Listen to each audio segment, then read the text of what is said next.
That's how you get things done in this country is with lawyers in court. That's how every place in every company, every person who has something to protect has lawyers. What do you think that's for? Though that's where the real fights are had.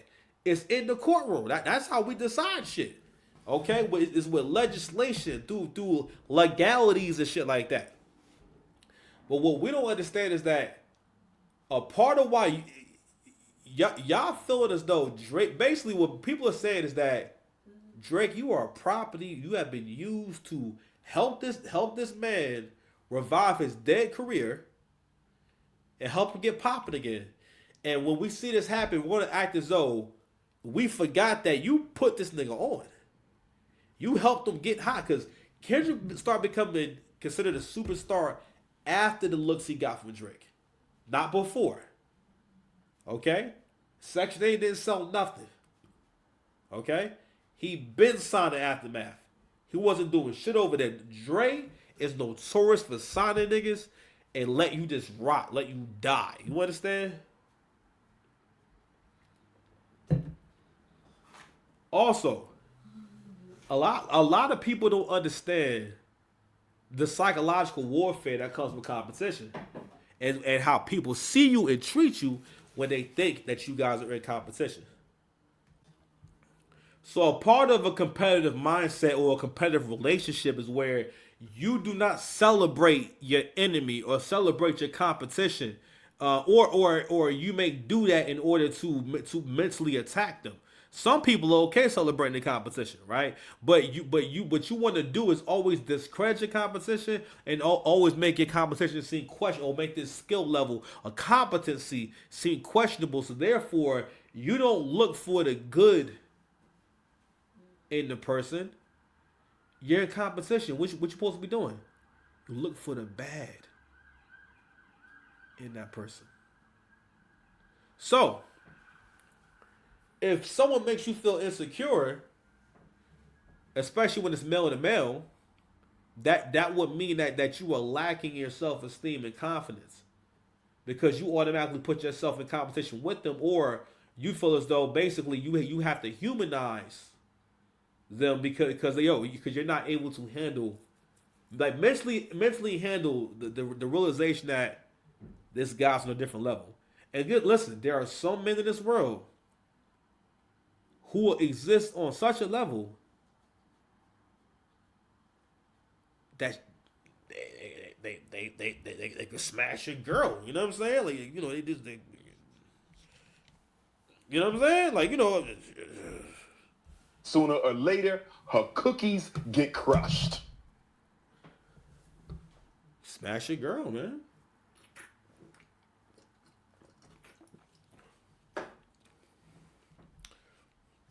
All right, man. So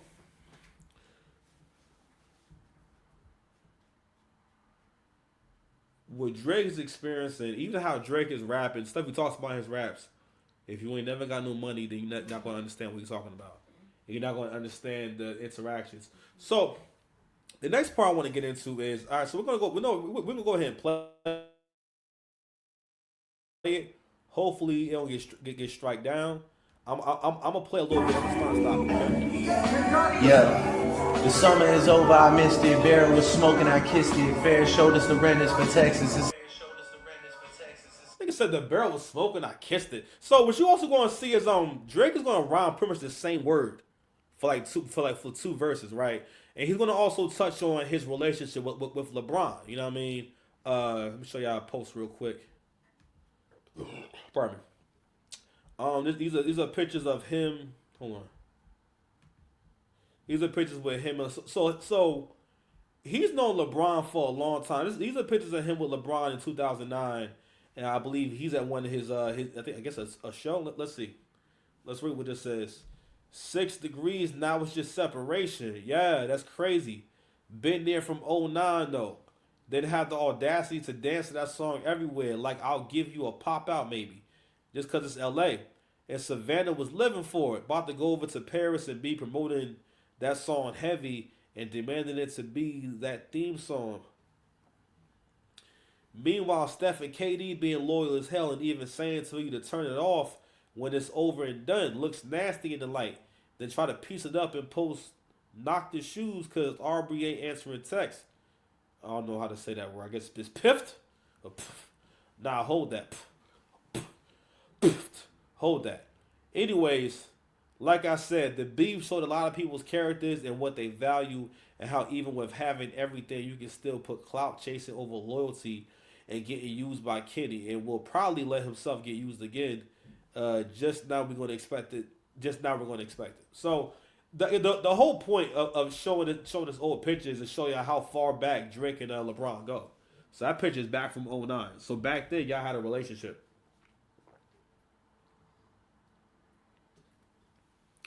If you didn't want to be a part of the whole thing, I understand I want to be a part of it.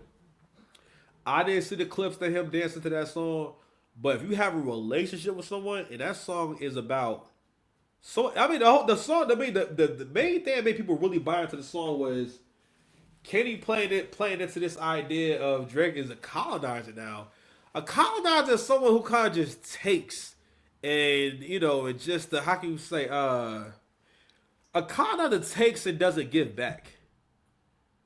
Drake, you cannot. I mean, what? And not only that, it just looks crazy considering the nigga been here for 15 years, and all of a sudden, y'all all agree that he's not black and he's a colonizer. Shit is crazy. Hold on, I got blow my nose again. All right, sorry, y'all. Unrealistic. Cut him the check cause I hate reviewing the budgets and limits.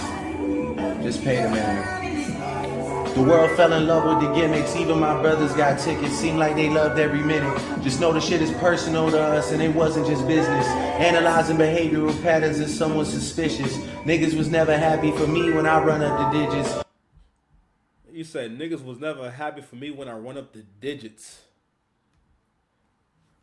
And what he's speaking to is the same metaphor I used about when you get to a certain level, it's certain conversations you can't have, and also because again, when you actually put certain conversations into words, it opens the door for people to get disrespectful. You know what I'm saying? That's why men can't be but so vulnerable, because it's not but a matter of time before that vulnerability turns into disrespect or turns into a lack of appreciation.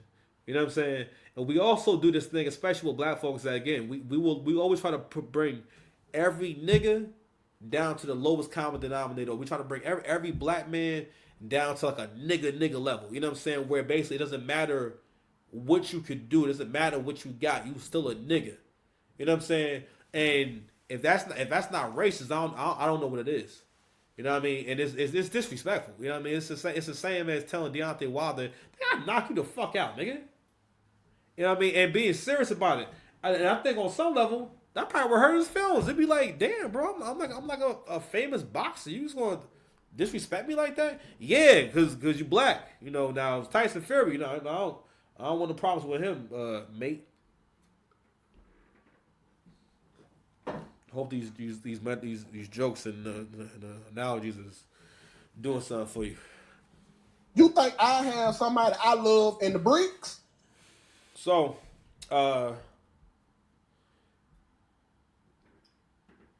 people even made headlines or I've seen captions about basically I've seen people say shit like Drake needs to let it go. So for the sake of, I don't know if it's the sake of social media or for the sake of just discrediting, and again, discrediting is a personal attack on someone. When you know that someone is successful or you know that someone is great at something, it is you're attacking the person. You mean to be spiteful. It's not you're not doing that to be righteous. You understand? So I've seen people write shit like, post TikTok saying that he needs to just let it go. You know what I mean? And it's like, why are you still talking about this? And it's like, well, for one, and this is what I realized about black folks too. Black people feel as though everyone needs to be putting in their most solemn effort to make sure that black men do not act of their own accord or do what they feel as though is right. and do not stand up for themselves. Because if black men don't stand up for themselves, if black men don't speak up for themselves, if black men don't decide, hey, I think that's wrong and I want to do something about it, then that means that he will never change his environment. Because most black men, and this is a way in which black men think like women, and they don't realize, and this comes from the women being in charge for too long. Women do not change things because they don't have the power to change the environment. Only the men can change the environment. A woman's nature is to, shout out to Crip Secure, it's to nest in the environment. And again, she may voice that she doesn't like what's going on in the environment, but she's not able to put together the plan that would change the environment. Which is why we have families where it's just women, there's always problems. There's always fights, people, there's always beef, there's always issues, just about.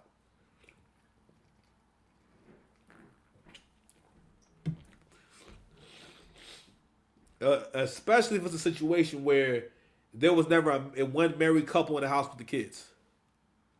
Like in my family, if my grandmother wasn't married to my grandfather, who knows who the hell she would be? And who knows who we would be if it wasn't a family that had a mother and father in the household where they were married and, you know, and we had Christian values in the household and stuff like that. You understand? Like, but anywho, but again, all that comes from men deciding what's right from wrong. You know what I'm saying? So I saw a really interesting post from Azalea Banks. Excuse me.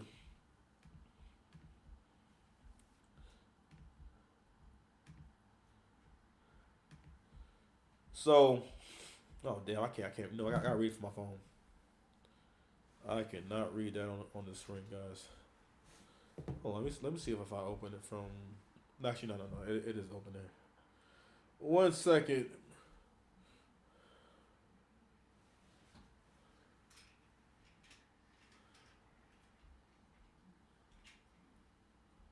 I will read this to you right now. 1 second, y'all.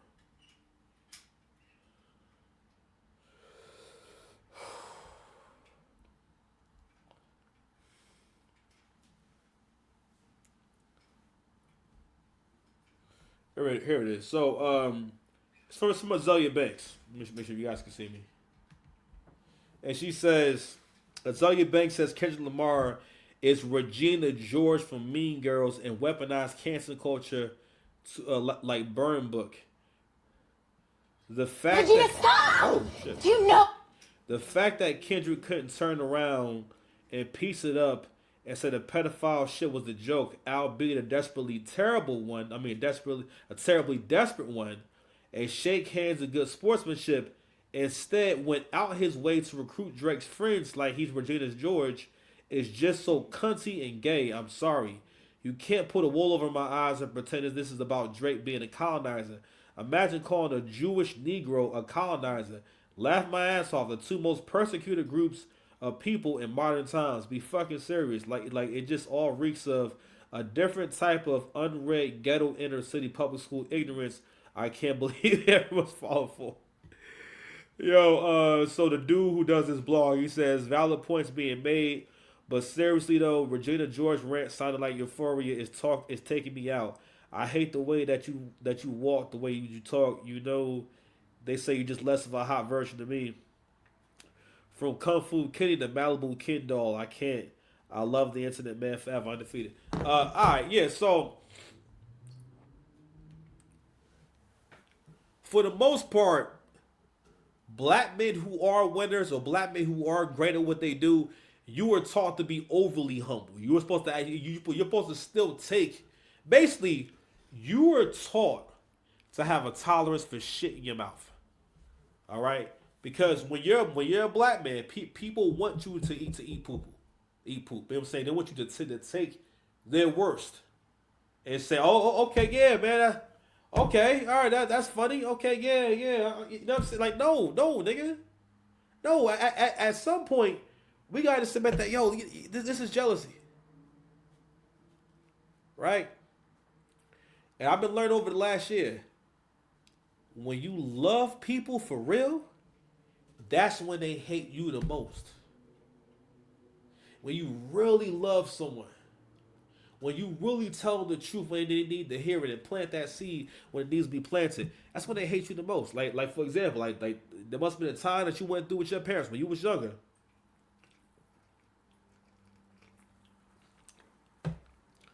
When you really wasn't feeling them for a decision they made on your behalf that you didn't agree with, and you might have had strong feelings about them. You outgrew those feelings, right? Because as you got older, you gain more empathy, you gain more self-awareness and more awareness of other people, how other people experience you, and also that you are a part of the world. The world is not, you know what I'm saying, but you are, how do I say it? You're a part of the world, you know what I'm saying, but you shouldn't think the world revolves around you. I'll put it like that. How about that? All right. So, yeah, man, it's just nasty work, man. But let me keep playing the freestyle though. Or when I'm breaking world records still as I guzzle a Guinness. Or when I get my fifth made back cause the color is different. Remember we traded watches, I gave you the Arabic dial, you gave. So when I first heard this shit, I didn't realize that Drake was fair use, please, fair use, relax, fair use. I didn't realize that he's rapping to LeBron in the first verse. So he's kind of detailing that, yo, like, nah, that's someone I was like really cool with. You know what I mean? And I want to keep speaking to the whole LeBron thing in terms of why people might feel as though, or people are trying to spin a narrative that Drake shouldn't be talking about LeBron. And it's like, well, I got to ask this question. I'm not sure if I said this already in this video, but it's like, fam, if you're friends with someone, it's not cool to be friends with someone. And again, someone's making a whole song about you being a PDF file and you're dancing to it. You know what I'm saying? And it almost seemed like and again, imagine your friends doing that to you. And if you're saying that if that did happen, you would just take it on the chin, that's another thing too. Again, even black men think other black men should just take it on the chin when you're rude and disrespectful.